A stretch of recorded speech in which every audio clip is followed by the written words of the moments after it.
Well, I mean, we could share it. Okay. Just the one item. So we can get Mike's attention.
7 o'clock. I'm going to call the Kent City Committee meetings to order. The first on the agenda is a public hearing.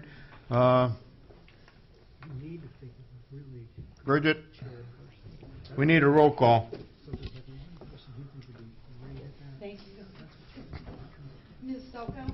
Here. Mr. Amrine? Here. Oh, my gosh, I'm sorry. Mr. Hook? Here. Ms. Schaefer-Bish? Yeah. Ms. Clapper? Here. Mr. De Leon? Yes. Ms. Rosenberg, here. Thank you. Mr. Sidoti? Here. Oh, shit. All right.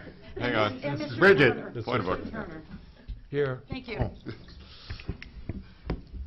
Yes, in accordance with Chapter 1393 of the Kent Codified Ordinances, this public hearing is being held to accept public comments on the proposed local historic property designation for 136 North Water Street, also known as the Hometown Bank Building. The Committee on Design and Preservation met and has made a recommendation for the local historic property to be considered by council. Is there any questions from the audience? Seeing none, the public hearing is closed. Thank you. We're going to go into committee meetings, but I need to admit, is there something wrong, Heidi? No, I just wondered if comments were allowable as well. I think, yeah. Just to When it becomes part of When the, it becomes, yeah. I'm going to move the agenda around because of Mr. Boyle has another obligation. So we're going to go into community development and only discuss 2.3. Gwen? Yes, thank you, Mr. Mayor. We've got Bridget is going to be discussing the Hometown Bank Historic Property Designation. Thank you.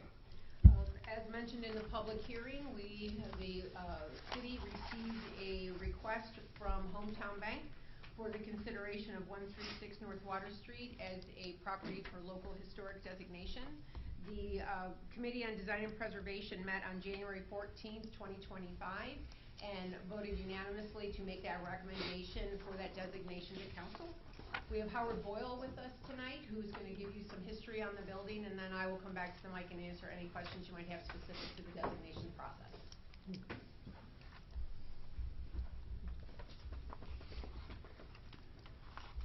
You know, Mr. Mayor, I've run an awful lot of meetings, but I don't think I've ever run one as quickly as you just ran that. That's why I make the big money, Howard. I'm impressed. About that. I talk to Bridget on a regular basis, and we talked about the fact that if anybody had a property downtown and wanted to be designated as a historic property, they should go through the process and do it. So once we found out what that was, we decided to put our building and our board of directors very proud of the building. I mean, the building was built in 1888, 1889. It was a mercantile building, and it's a classic example of adaptive reuse at this point, because it's not really, besides a barber shop, there's nothing on the first floor besides a bank. But that is what was needed, and we actually, the bank was founded in the building in 1898, and so we've effectively always been in the building, all but a couple of years. The building did burn in 1937, pretty substantially, and so they had to put a different front on the building. So if some of you may remember, well, it really doesn't look that much different now. The front that was put on in 1937 was more of a general commercial 1937 simple commercial structure. The building was owned by 7 different entities, and so all the different stores that were in it owned a piece of the building. And it was really sort of unique because it wasn't a condominium. They just owned their own store. And the upstairs, however, was rented, had a tremendous amount of activity on the second floor over the years. But the second floor, the hardware store that was basically in the deepest section of the building, operated the second floor, and they split the money, and everybody was happy with that. In 1970, the owner of the hardware store was sick, and so they decided to sell the building. And so the bank bought the building from the 7 owners. I think we paid $125,000 for it. And, which, that was 1970. It wasn't as if it was a steal. But I remember when I got there in 1975, we were still paying off the owners, and they would all 7 owners would get a separate check every month to pay that off. And we, starting in 1973, was our first renovation of the front of the building. We didn't do anything with the second floor besides renovate it into better-looking offices. And then in 1983, we expanded the bank into the next storefront. And in 2003, we expanded the bank into the hardware store area. And then in 2015, we went into what you might remember as Ace's Restaurant. And in doing that, all of the woodwork inside the bank is of the original design. We found a window that had been covered up with plaster, and so we had the original woodwork. So we duplicated it. So everywhere you see in the bank, that was the woodwork that was put up, the same exact cut. We had the knives cut to make it, and that was done. Those were original from 1888, and it was built by a lady by the name of Betsy Carver, and she had 2 sons, and she came to Kent with this. Dave always says to me, "There you go again." I'm always telling stories, and I have to tell you, I wasn't there in 1888, even though a lot of people would accuse me of being there. But you don't, especially in 1888, a female entrepreneur was rare, very rare. Tremendous lady, a lot of energy, and she built 2 buildings actually. One of the buildings that she built was burned down in 1972 with the Kent building. It was the other strip there. So our building, thank God, there was an alley between the 2 buildings, or else we'd have lost them all. I don't know what to tell you about the building. We're extremely proud of it. It has been completely updated. There isn't a furnace in the building. Everything is outside. There's no flame in the building. It's got all of the safety features of a new building. My dad has And an office it up there. is all new electrical, all new heating and air conditioning, and so I think we've been tremendous caretakers of the building. And I always like to say to people, you may own that building, but you're really only the steward of that building for the period of time that you own it, because that is a downtown property that should be maintained. There's no reason. It's just like a new building. So it should be there for years and years and years. So, if you have any questions, I mean, I could talk about that building forever, and I know that wouldn't fit the mayor's type of meeting. So, and I said I'd like to go early because I'm going to meet Linda for dinner. But she's not there yet. That's why you had I thought you had a meeting. No, Linda's important. Listen, I've been married 51 years. I know what's important. Yes, that's right. I hear you. Thank you very much. Are there questions from council? Yes, Heidi. Heidi? Is there a particular style that you could pin on the building? Unfortunately, the building was very Gothic when it was built in 1888. And we'd love to have been able to do that, but it was gone. By the time we bought it, they took that whole front off the building in 1937. So it's just a typical early century commercial building at this point. However, you'll notice if you stand across the street and look at the building, you can see the window portals, and there are 3 large portals. Those were bay windows. And when we did the building, we looked at what it would cost to put those 3 bay windows back on there, and the cost was really prohibitive. So we didn't do it. But all the window openings are still the original window openings of the building in 1888. All right. So, and of course, it took us years, but we bought the lot next door where the plaza is, and we wanted the building to have a face on Main Street. So we worked to try to make it look like it, because prior to that, it was just the side of a building with no windows in it. So we had to redo that, and I think we've been fairly successful. The cornice work, we did the cornice work primarily because it protects the front of the building and the sides of the building. So that is more of a period type thing. But Okay, thank you. Any further questions from council? Yes, Heidi? Follow up. So, are the colors historic? excuse me. Are the colors, the paint colors of the exterior historic? The paint colors are the type of colors that would have been used in that era. Yes.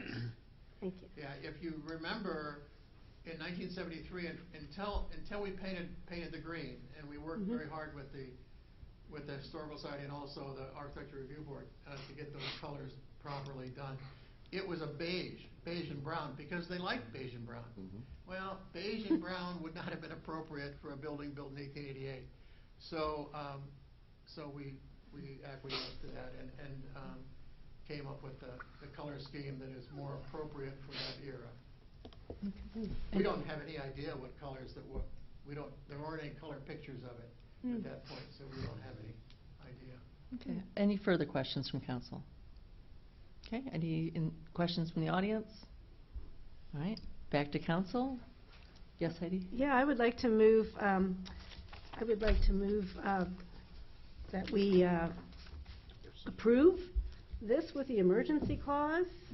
I'll second that. Okay, a discussion? Heidi? I just say that, it really truly is a wonderful example of a historic looking building. And, the fact that it is an original building is very valuable to us. And I think that it's great to give it that designation. Any further discussion? All right, all those in favor, say aye. Aye. Aye. Opposed? Okay, Thank you very much. thank you. Okay, we're gonna move back to where we should be. Under the committee in a whole, we got a city hall update, and it looked like it was illuminated tonight, and it looked very appealing. Melanie?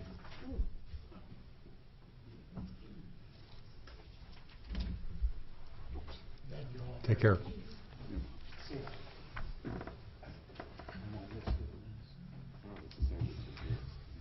Need some trees out in front, though. That's old bear. Too much concrete out in front. Okay.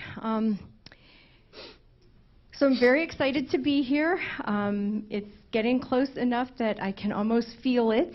The building is coming along beautifully. And so I'm going to quickly go through these photos. The photos don't do the building justice, I will tell you that much. It's absolutely gorgeous, and I'm super excited to get you guys in there. But as we go, welcome to 319 South Water Street. I don't think I had to get new business cards. Kent City Hall.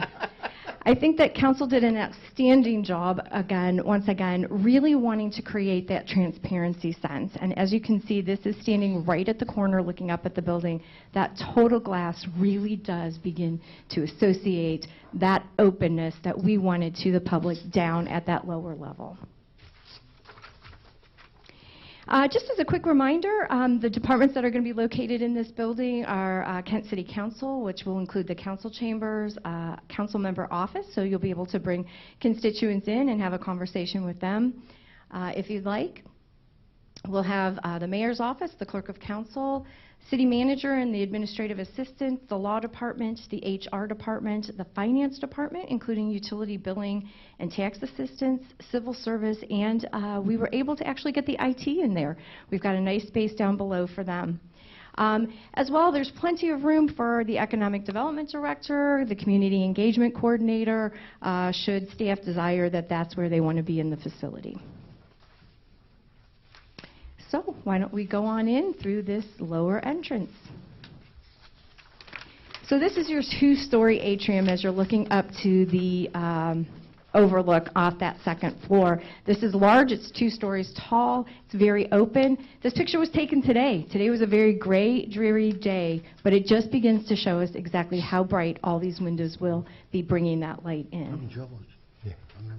As you walk in from that ground level, on the left-hand side is our community room. Again, if you remember, this was going to be a large area where we'd be able to host perhaps maybe some student art shows or be able to have some community engagement. This will be the room that we're able to do that in, and right next to this room then is a small kitchenette area.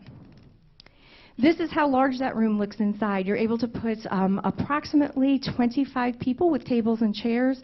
You can get a few more, about 46, 47 standing room. To the right of this picture is a nice shelf and an area where you can have a coffee pot, those kinds of things, and be able to lay out how you'd like to be able to serve food or hors d'oeuvres for any type of event. Mayor, I'm super excited because this will be one of those first places that I hope you would be happy to host, getting back the mayor's groups to come in and take a look at this building. This is actually the lunchroom for our employees. I'm super, super excited about this because most of us actually eat at our desk right now. So they're actually going to have a really nice place. This will have tables, chairs. As you see in that back right-hand corner, because of the number of people, we'll go ahead and have 2 refrigerators here, some microwaves on that counter, and there's a nice sink preparation area in there. The other nice area that's down on this first floor level is a workroom prep area. So everybody was asking about this. I went too far back in that atrium. The nice part about this is that sometimes we need a large area to be able to set out stuff, whether it be billing or we're looking at different things. So we'll have an opportunity to do that. Well, we'll take you back to that atrium area because it's so exciting. And as you come in, you'll actually go to the right, and here we are entering council chambers. Super, super nice little council chambers up above. Then you'll have, this is what our backdrop looks right behind your dais.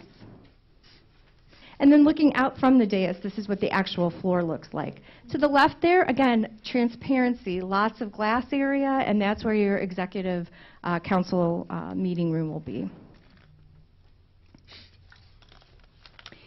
If you remember back outside into the main atrium area, we have what we consider our glass staircase that will take you from this first floor all the way up to the 3rd floor. So we'll go ahead and enter in there and head up to that first main level. If you had an opportunity to look when you were driving back in today, the parking lot is done, it's striped, the lights are on. We got rid of the green, and it's a nice white band. Still a little bright for me, so I'm working on that. I got my training today. But this is what it looks like coming in from that backside. This is that main entrance back there. Again, I think a nice job done with the Kent City Hall, the overhang, and just the nice appearance coming in. You've got some trees, some shrubbery. I'm going to go back real quick because I'm often asked. If you look on the left-hand side there, I didn't realize I only got 2 of the 3 poles, but those are our flag poles. Again, we'll have an American flag, a state flag, and then the city flag.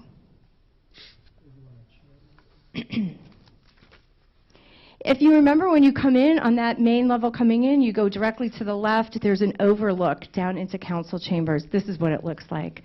Stunning. I think this is absolutely excellent. The dais looks great. Everything worked with bringing that in here.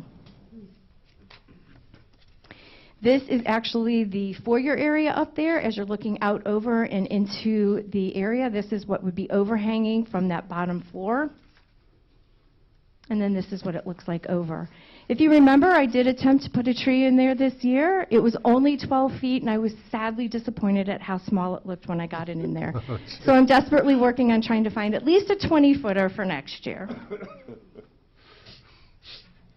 And then this is a quick look at the finance offices. As you see, this is where utility billing will take place. The tax services are on the right-hand side, and to the left of that picture, that is the entranceway into the finance pod. This is the nice open area where utility billing will be staged. You'll also have your tax person right up there up front, but it's nice and open compared to what they have now. They'll be able to spread out. All of their stuff will be able to fit within this area.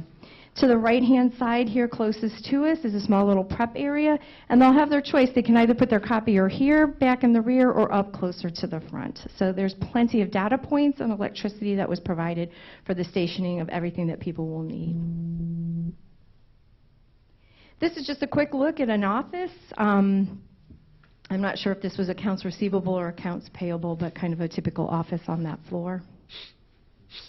Then this is going to be their small little kitchenette area up there. We'll still be able to provide them with a coffee maker, but a quick area there, as well as you can see tons of storage for all kinds of things such as paper and all the products that we need. Back out to the main foyer area, we'll take you up from the second floor to the third floor, or the upper floor, or the executive level, whatever you want to call it. Again, to me, this is just a beautiful picture showing once again the transparency that we were trying to achieve. We certainly did achieve that. It is completely open. It is beautiful. Again, today was a very gray day, but you can just see how bright it is and how much light comes into this building. To the left of the picture there, you see a door. That is actually HR's office. And I'm super excited for Suzanne. Her office is down here.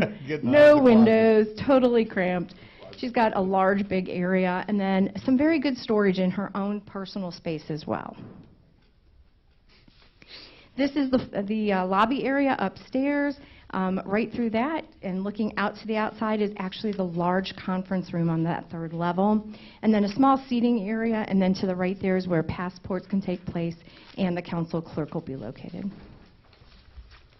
And this is that conference room. Again, you can just begin to see the views. You see the entire downtown. You see how that it'll look.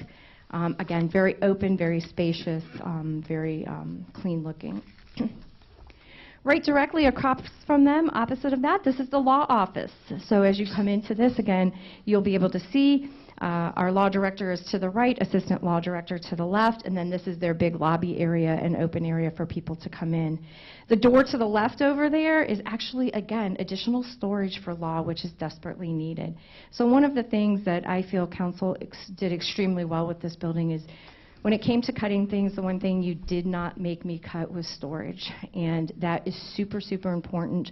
While yes, we go paperless, we're doing all of those kinds of things, we still have historical records and data that need to be kept. We're going to be able to do that and keep them in nice, air-conditioned, appropriately taken care of rooms. So things should be able to last longer and be taken care of much better. This is actually a quick look into the mayor's office. So a nice little look. You can see to the outside, you see to the downtown. This is the administrative assistant to the city manager's office. I tried to talk her out of the second door so she didn't always have to listen to him, but she wasn't interested. They left it in, so. And this is the city manager's office. Again, this is just a great view all the way down Haymaker, all the way across the street. You get to see the mill. Again, just a beautiful picture of what we were able to accomplish with this building. I believe this building is exceptional, and I believe that you've built this building so it's going to take you into that next century. There's plenty of storage in this building, as I've stated. Every department has storage area on the bottom floor as well as storage space on their each individual floor. There's plenty of places to meet. We were able to keep conference rooms in there without overbuilding those, and everybody will have an opportunity to have good meeting space.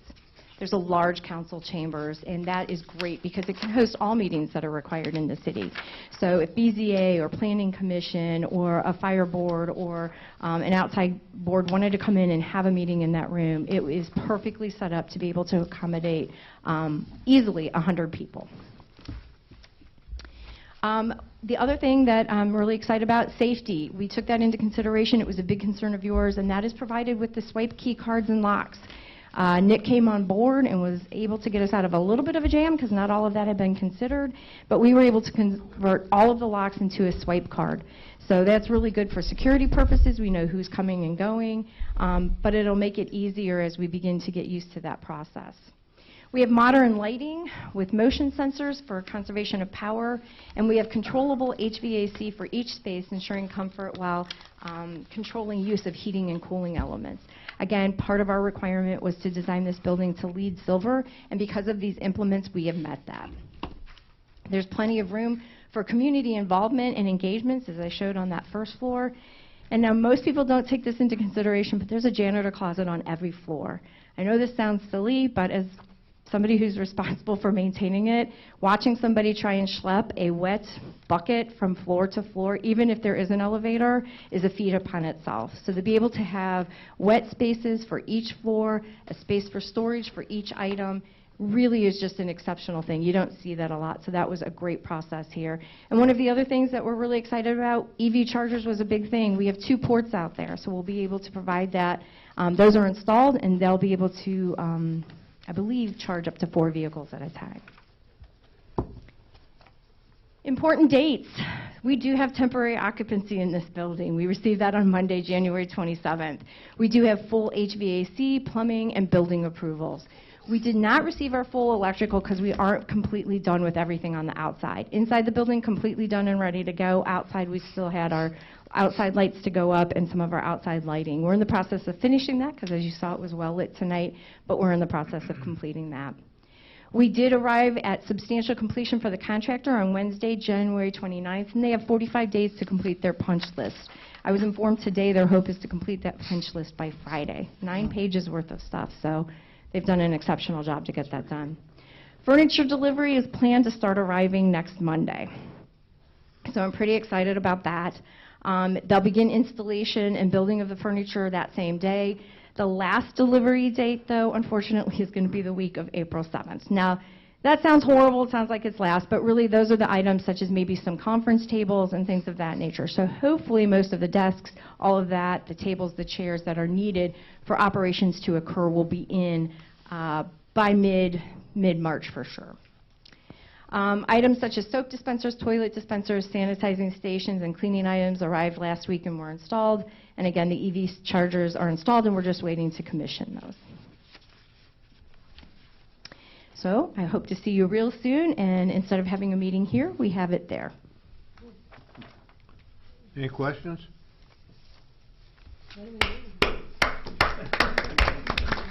I would like to see more greenery out in front. I mean, it looks like a massive piece of concrete out there. We are the Tree City, you know. We are. So landscaping was one of the things that they attempted to get in before that bad weather hit us. And there are trees and shrubs out there, but I don't think all of it is installed at this point. We haven't had a chance. That's one of the items that we still have to go through as a punch list with the contractor. Obviously, we weren't able to get things seeded, so we do have matting down. So all of that will come up and it'll get seeded. But we'll certainly take that into consideration. Our arborist also said that to me the other day as well. So I have a feeling he'll be coming back with a few additions as well. It needs softened. I will make sure that I let him know we're going to soften the building. Are there questions from the audience? All right, thank you, Melanie. Thank you. We're going to hop into the pending list that we were supposed to do last month, but we didn't, so we're doing it this month. Mr. Roller? Thank you, Mayor. What we generally do is, if you want to hold this, say it, but we'll make a motion at the end of the list to accept it. Go ahead.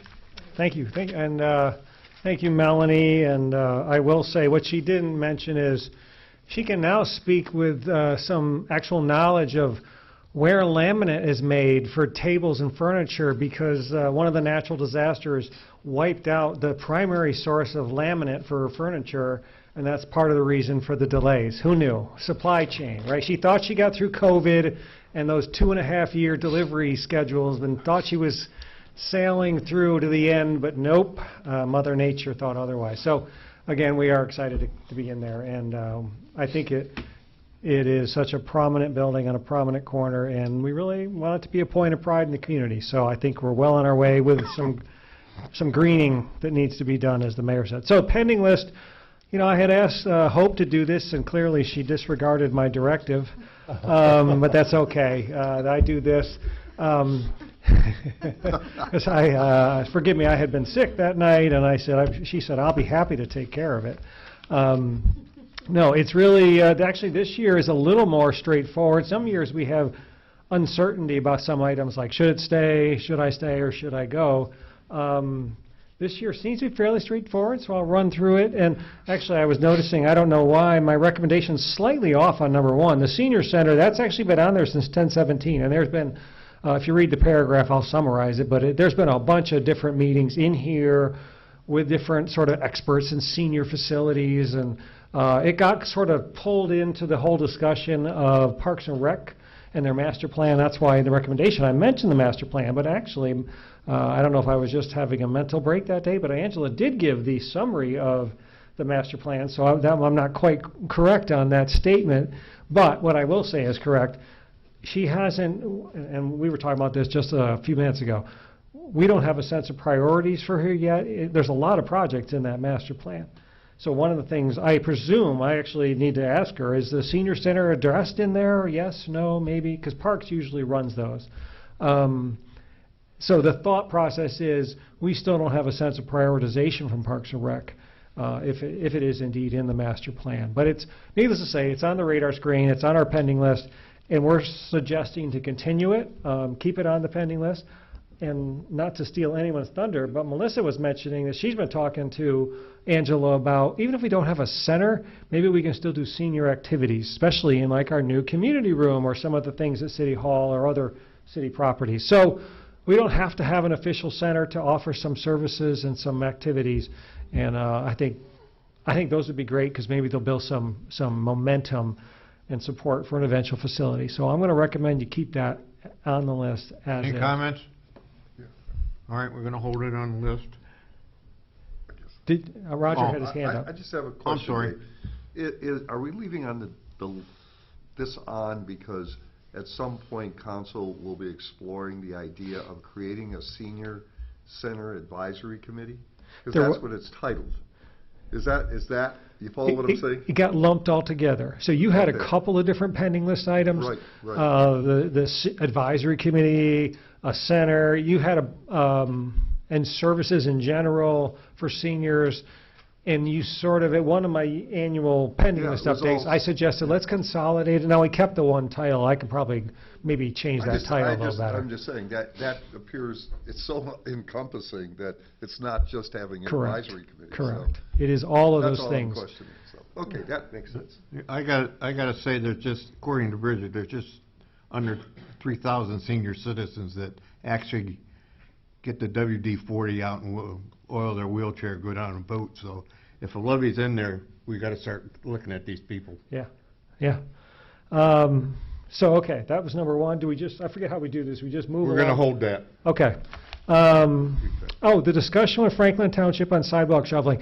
This is another one. I do want to say, we've had sort of general conversations, particularly in the context of the JED, because we have a JED on 59 out there, and, it's a mixed bag, right? If you pay attention, certainly this winter, you've seen it too. There isn't sidewalk everywhere in that stretch, and there's sidewalk in some parts. Sometimes it's clear, most times it's not, sometimes it's a parking lot. What I'm hopeful, and what we're sort of suggesting here, is Jim did get support and some funding in partnership with PARTA and the township, and maybe even ODOT, maybe, I can't remember all the full partners, but to reevaluate that corridor and look at things like the pedestrian safety. And at that point, I think that really then spurs that conversation. Hey, look, we're going to have a bunch of new actual sidewalk out here, or certainly a walking area that should be safer.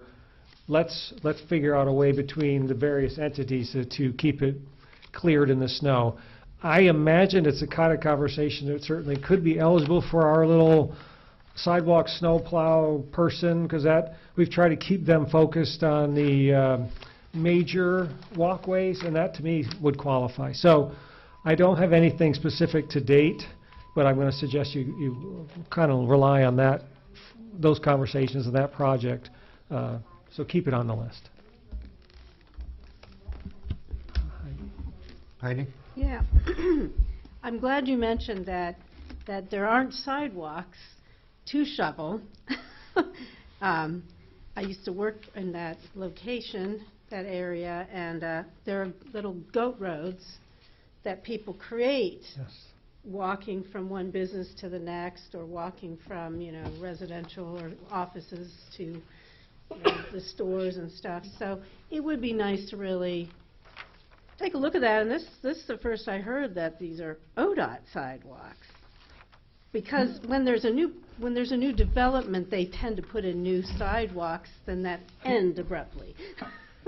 It's ODOT right-of-way and streets and infrastructure, but I don't think they leave the maintenance to the local community. So it's a shared responsibility. But I think at that point, once the sidewalk's there and it's sort of staring everybody in the face, it's easier to have that conversation with the township and the JED itself. Maybe the JED in that stretch assumes some costs to help extend the sidewalk clearing with the little plow guy.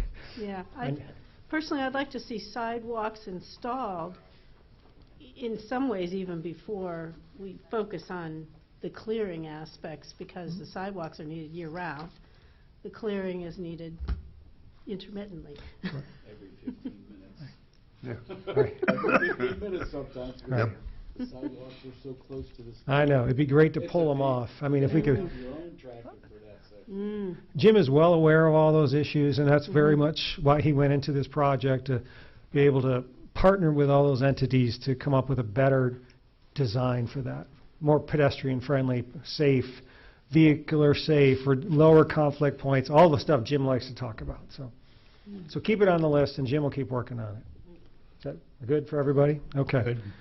The next one was Portage Street. There was some what appeared to be tectonic plates shifting between the brick and the asphalt in that street.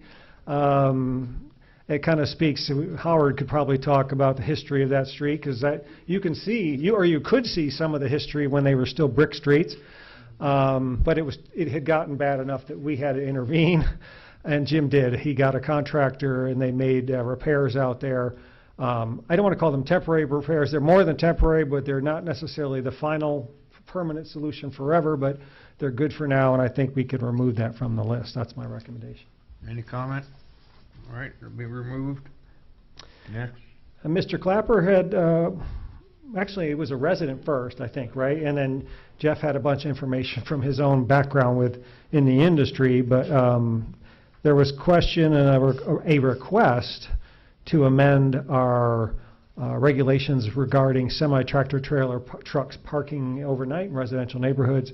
And you did talk about that, and you voted a change into the code, so I think we can remove that. Any comment? All right, that'll be removed.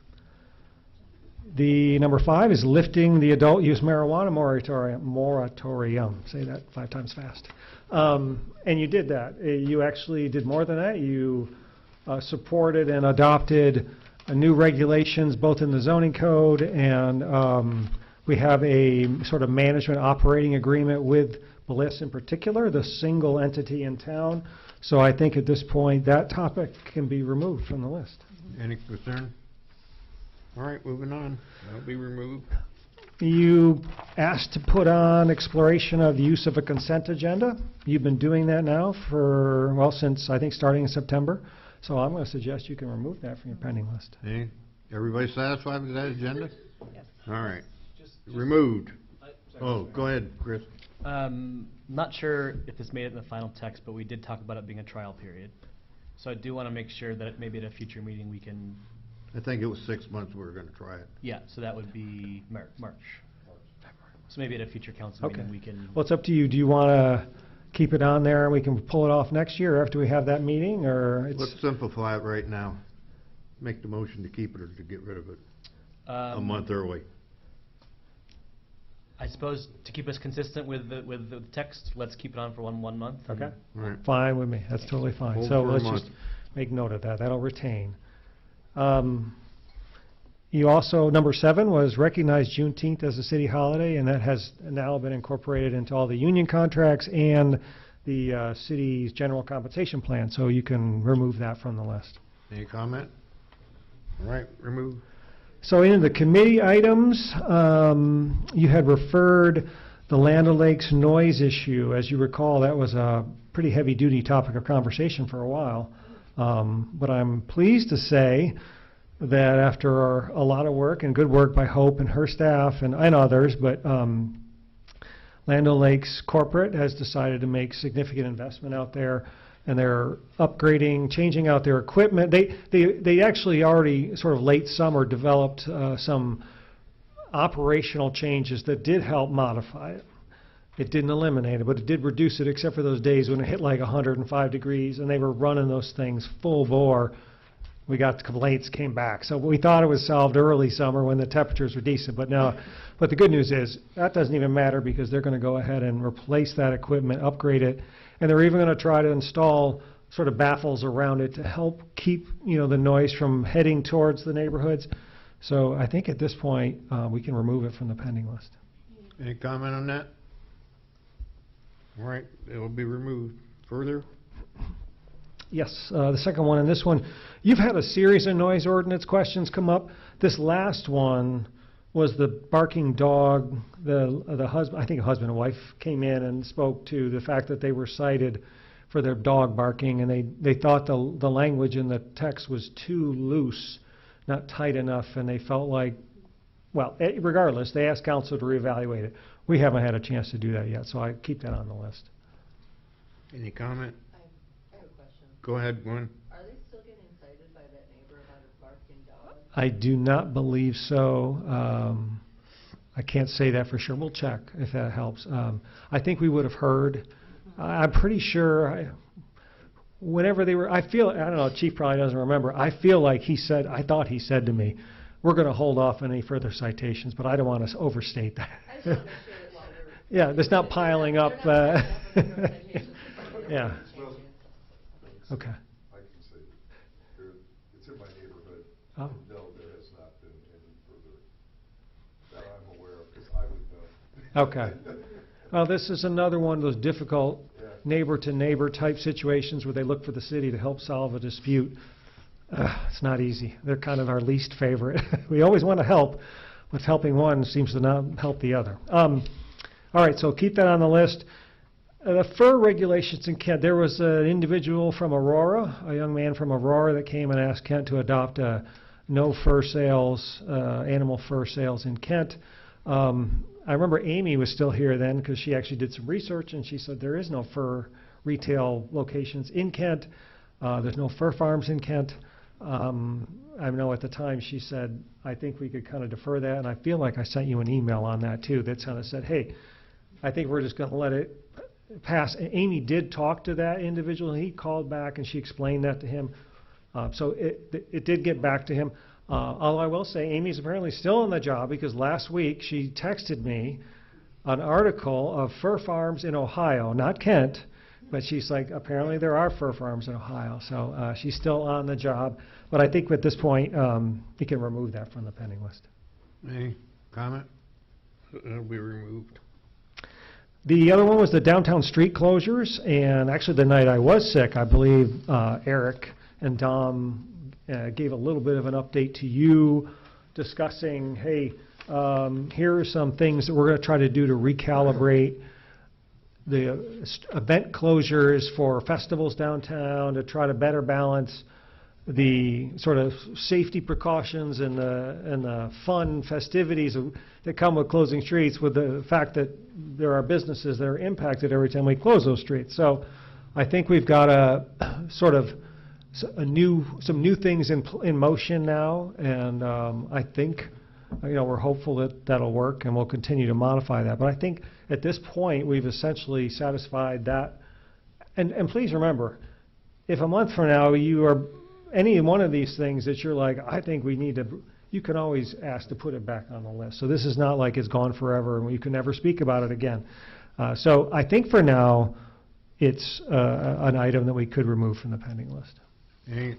Any feeling? Any questions? All right, that'll be removed. So the Downtown Historic District was an item, I know you all been involved in a lot of those discussions. It kind of grew out of the ARB discussions, and sort of just like tonight, we've been saying we're very happy to assist with voluntary property owners that voluntarily want to come forward and have their property designated. And Bridget has a process to do that. We're approved by the state to do that. Council has historically stayed away from imposing an actual district without the consent of the property owners. And so we haven't pursued that at the staff level any further either. If that changes, we can certainly change. I know there was some conversations about, if the Historic Society, for example, continued to be so interested in the idea, bring a list of properties, and maybe that from that list, if there's enough to kind of create a density of a historic district, we can certainly do that for those voluntary property owners. But at this point, we didn't sense any shift in council's desire to impose this. We haven't had, there's very few business property owners that have come forward. We're great to see Howard do that tonight, and we'll continue to support those. So all that being said, we haven't had an official discussion on it. It will be, the logic was we need to close out the ARB stuff, and then you have a better, and then you can kind of, okay, that's done. There's been a blending of those two issues, and we're trying to hold strong and say, actually, those aren't the same thing. The ARB isn't overseer of a historic district, but even though a lot of those same people that were either active in the ARB were also historic type people that wanted to see a district. So it's easy to get confused. We're trying to keep them separate. Bridget's closing in on finishing the ARB work. I know we've talked about this. So in the next couple of months, until then, retain it on the list. Sorry for such a Any comments? long-winded. All right, we'll hold that. And the next one kind of ties right with that, the role of the Architectural Review Board. Back in last year, whichever month that was, you adopted, you removed the statutory authority of the ARB. So in essence, by default, they're back to voluntary unless you don't think they need to be around at all anymore. So that to me is kind of the options that remain open for the next round of discussions. Do you want to continue to have an ARB with a voluntary role, or do you want to just eliminate it? And the only reason that really question came up, we had the ARB for 30, 40 years that was purely voluntary, and then the last decade, with the rush of redevelopment, there was an interest in maybe putting some boundaries up and creating standards. And that seems to have dipped now. We're through that period, and that kind of led to the discussion of, well, do they need to continue that statutory role? You said no. Some of the members that came to speak at the community said, hey, the voluntary worked fine. Others said voluntary won't work. So it'll come back to you to make that decision. So retain it on the list. Any comment? Okay, we'll hold that one too. Number 7, I already mentioned, Parks and Rec did do their master plan, and they reported on that, so I think we can remove that. Any comment? Heidi? I guess I haven't really retained what the master plan is and what's going to go forward. So we can cross this off, but it would be nice to have Angela come back and talk to us about what steps are going to be taken next.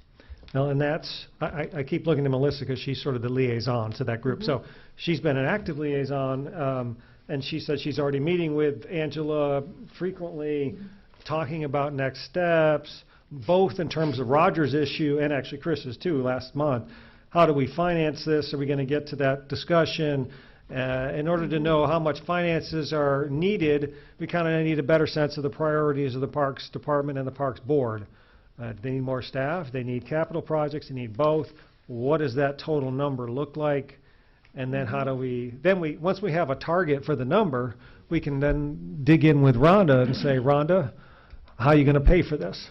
I noticed she's turned her head, looked the other direction. But that's kind of the next steps, and we intend to do that in the months to come. So, this is not the end of that discussion. Number 8, requirement for in-person board interviews. I don't think, I have it on here as retain on the pending list because I don't remember having any of that conversation. Although you did make some changes, so maybe I missed, maybe those were exec session discussions? We basically took the interviews out of public session and kind of put them in private where they weren't televised. So I think, Gwen, that was your concern. I think we probably handled it. We handled that, but then at the last, there was Justine who couldn't attend her interview. That's so right. I believe that council had decided that if you had never loosely, not officially decided, but what we went with at the time was that if you'd never been on a board or commission, you had to appear, but if you had been on a board or commission, you did not. But that wasn't voted on, that was just kind of adopted in that one particular instance. So it would be nice to nail it Okay. down and have it official, because I think, I don't like the ambiguity of it. So Need to clean it up. that's where we're at. In one occasion, we you. made somebody come in, so, So make that motion at the council meeting next 2 weeks. well, then I will, okay. Well, I have it as retained on the pending list, and it sounds like it needs to stay there, We so. can probably knock it off pretty quick. Yeah. It's mostly, what it sounds like, it's not staff research so much as it's council decision. Procedural. Yeah, okay. Okay. And perhaps once you decide what you want to do, we can put it in your standing rules as well. Yeah, that'd be great, thank you. Number 9, I think came from Jeff. Is there a possibility when the arborist and health department do rental inspections, or was it Chris? I'm sorry, I signed it to Jeff. Thanks. Is it possible to look at some of the tree issues? We've actually had some conversations on this. It's not as easy as it sounds, but we will come back and report on that. There are certain limitations in terms of private property and our ability to dictate tree work on private property. That being said, I'll leave it for Melanie and the arborist to come back. Oh, Bridget too? Yeah, I'm working with Brad on it. Oh, you're, okay. So, a couple departments, because Bridget's group does a lot of the inspections, so, anyways, we've had discussions, staff has started. I'm guessing the next couple of months. Did we set a target date on that? Was it May, or? Actually, we're gonna meet with Brad this month, but the Shade Tree Commission. Oh, that's right, we had to wait for the Shade Tree Commission. Talk to them because they have staff arborists on the Shade Tree Commission and get some insights and input from them because they work in other communities and are ones who may have actually, and so we're gonna work with them. So we're gonna hold it. Yeah. Yeah. Heidi? Yeah, I mean, I don't want to just talk about trees because overgrown shrubbery can be a real issue too, especially when it grows over the right-of-way, the sidewalks, and, or, some houses are just covered, and it can, I don't know. There's a sort of a line between what the inspection should take into account and what they shouldn't. But I would like to just mention that it's one of my concerns is, the dead trees, the overgrown shrubbery that's extending into the public right-of-way. Yeah, I was actually, if next time we got in discussion about clearing sidewalks for snow, I was gonna say that's just as important, but we have an ordinance as far as clearing the sidewalk up to 8 feet and the width of the sidewalk already, so just a matter of enforcement there. With the trees, I'm more worried about, what's that? Enforce that. Yeah. Over the. Right, yeah, so I know that I've had people call those in before, but on the tree issue, I'm more worried about imminent safety issues at some of the Yeah. houses, because I saw one come down and almost take some kids out, so that's where that Wow, spawned out of. got it. Okay, no more discussion? That'll be held. So that retains, and then the last one, we've had discussion on warming centers, and you allocated $8,000, and we had, kind of some guests here speaking, but the whole issue of kind of circling back and reporting on how that goes, that's why I was suggesting keeping it on the list. Any comment on that? Okay, that's the last one. I'll need a motion to accept the pending list as presented tonight. So moved. Second. Second by Chris. Any discussion? Hearing none, all in favor signify by saying aye. Aye. Opposed, same sign. Good work, Mr. Roller. Thank you. Now we're going into community development. Ms. Rosenberg, Yes. on the 2.3. Yes, that's right. So 2.1, proposed Part 13 of the building code amendments. Bridget's going to come up and go over that with us. Yes, as you remember, last month I was here to amend the building code to align the penalty with civil offenses so that enforcement could be managed through community development. And through that process, I noticed that there were some redundancies, that the property maintenance code sections in Chapter 13 had not actually been fully moved into the new Chapter 14 by the former law director back when that was approved in 2012. So I went through that process and moved over the language from Part 13 into Part 14. And as I mentioned with the vacant property, that was enacted in 2012, and the city has never enforced it.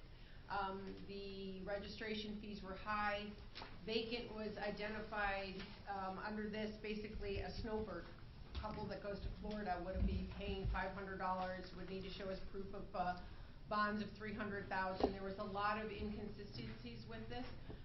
Trust me, the $100 every 2 years from rental licensing has brought us in court. I can't imagine what would happen with this. I will say, however, that we do manage vacant properties and blighted properties, and we've always had those mechanisms in our property maintenance code and under the Ohio Revised Code.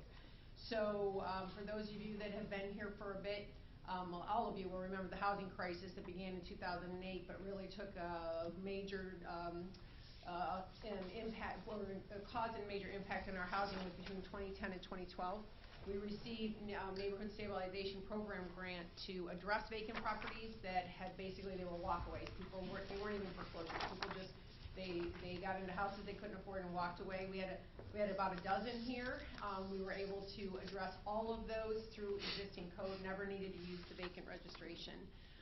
The reason I want to, we have thousands and thousands of pages of code, many of which are there and are antiquated and aren't utilized, but the reason I want this one removed is because we get calls on it all the time.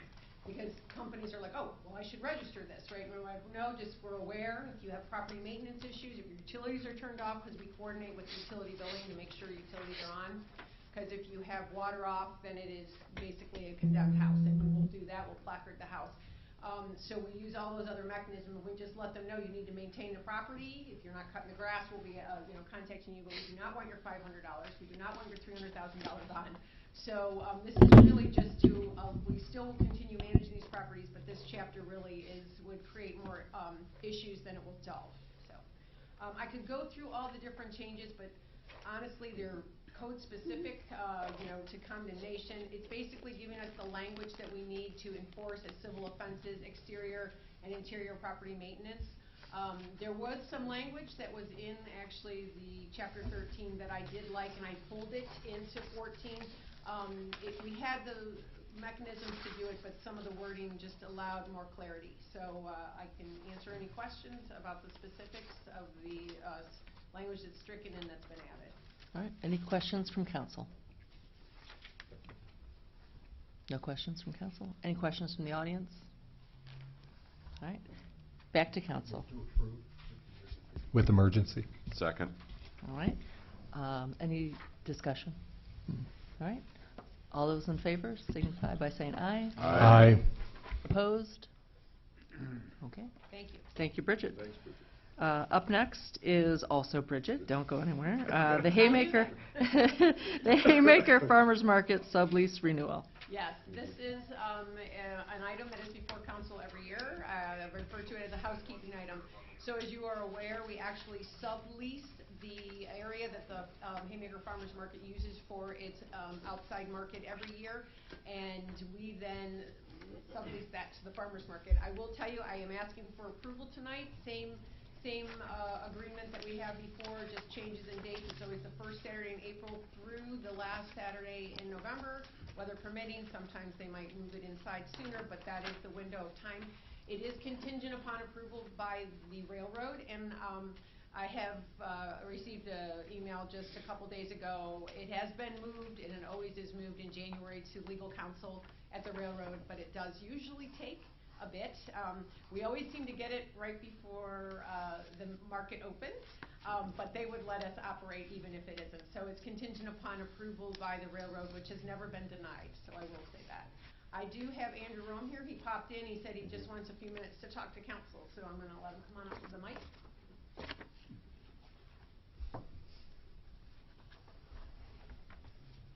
Thank you, Bridget. I'll be brief. Hello, my name is Andrew Roman. I'm the director of Haymaker Farmers Market. I want to thank council for your ongoing support of Haymaker Farmers Market, especially through approval of this lease, and for support through all the services that maintain the parking lot, support for our arts programming through Celebrate Kent, through the Celebrate Kent grant, and support for our mural project, and for the health department, support of our food access programs, and food safety. Thank you. Haymaker Farmers Market had over 40,000 customer visits in 2024, which supported 77 local food and agriculture businesses, 109 local musicians and artists. Total market sales increased to $970,000, which includes over $100,000 of food assistance distributed through the market. These are record high numbers, and we credit the great work of our local farmers and food businesses, and we owe a great thanks to the people of Kent and surrounding communities who come to the market week after week. The great things happening at the market could not happen without the city's support. Thank you very much. Thank you. Thank you, Jim. Very good. Any further, Bridget? All right, are there questions from council? No questions? Questions from the audience? All right, back to council. Yes, Heidi? Oh, go ahead. Oh, motion to approve with emergency? I'll second that. All right, any discussion? All right, all those in favor say aye. Aye. Any opposed? All right, thank you, Bridget. All right. Voting and Finance Committee, Mr. DeLeon. Proposed amendment appropriations. Oh, there she's already there. Oh, yeah. There you go. This is the annual amendment for, most of this is our reappropriations of a lot of the projects that we had going on from last year and prior. So the majority is that. Do you have any questions? This is something that we do pretty much at the first of every year, yeah. Yes. Any questions on council? Seeing none, anybody in the audience? Back to council? Move to approve with the emergency. Second. Further discussion? All those in favor? Aye. Thank you. Okay, that's it for finance. Nothing under Wilson's Public Safety. Vacant land. Land use, street sidewalk, and utilities, Mr. Sidoti. Yes, we're going to discuss the vacant parcel acquisition. Which Thank is you. not land use. All yours. Really not. Thank you. Portage County Land Bank reached out to us about a vacant parcel at 603 West Street, and they were looking to try to move that parcel into someone's hands so it could be used. The only two adjacent parcel owners were the city and the railroad. It actually gives us access to a storm drainage ditch that we don't have right now. So we're requesting council's approval to purchase the parcel for $100 from the land bank. Okay. Any questions? Yes. Will it require any additional maintenance or any other city resources? You would have to mow it. It's not that big. Other questions?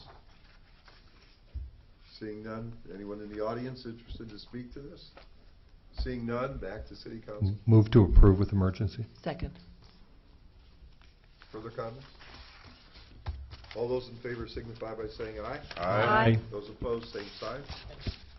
Okay, with that, we are adjourned. Thank you.